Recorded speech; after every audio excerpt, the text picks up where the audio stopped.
Hey, Tom Blanchard here with another episode of Thursdays with Tom, where I provide you with some helpful nuggets to keep those juices flowing and put more money into your pocket. Today we're on episode 73 of our Ninja Nugget series. Today, I want to share a story about a new agent getting into the real estate business and how he was able to close over $16 million in sales volume his first year as a real estate agent.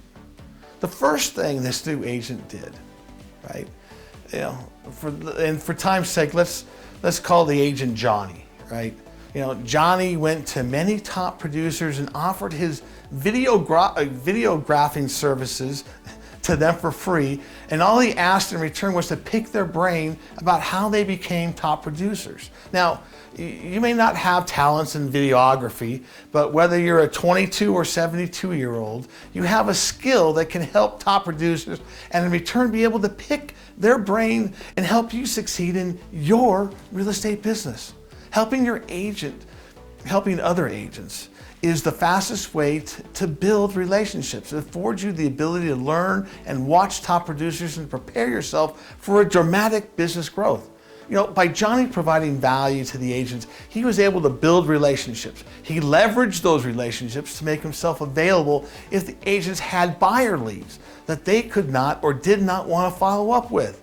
Johnny even offered to split the commission generated through these clients at a 50-50 split.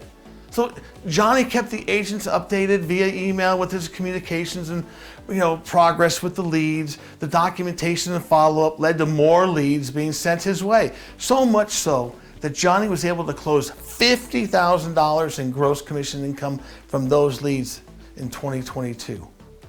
Johnny recognized early in his ability to compete for luxury listings would be difficult in his first year. So Johnny looked for market areas that may be underserved. He identified an opportunity with an out-of-town vacant landlords. You see, Johnny found out that there are 3 reasons people buy lots. The first reason is they are looking for someone to park their money, whether that be a 1031 exchange or excess cash they needed to place. The second is an investment with anticipation for capital appreciation over time. The third is they buy wanting to build their, dream home, right? But they may not ever get around to it. Each of these reasons create an opportunity to serve the lot owners. People who park money usually have additional money they need to park, leading to assisting them in finding their next property or rotating out of the lot and into another property.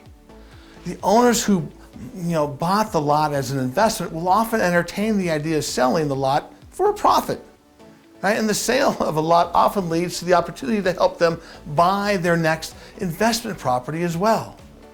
The last group of lot owners were the ones who, bought with the intention of building. If they are still intending to build on a lot, this opens up some opportunity to help introduce them to a local builder. Now, many local builders will gladly pay you a referral fee for introducing them to someone that decides to hire them to build a house on their lot. Not to mention, many of the owners that intended to build never get around to it, which leads to them being open to selling the lot. The process he used was to circle prospect these out-of-town owners with information about a recent comparable lot sale. Yeah, Johnny admitted that he was scared to make the first calls, but he got over it and realized it wasn't that bad after a few calls.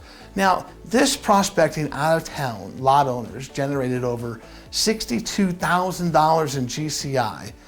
And if the math corrects me, that's 117,000 leads, but who's counting? Now, Johnny, like every other new agent, had a desire to expand his knowledge of how agents are growing their business, which led him to invest in attending a number of real estate conferences. Johnny believed attending real estate conferences would benefit him through the information he would learn.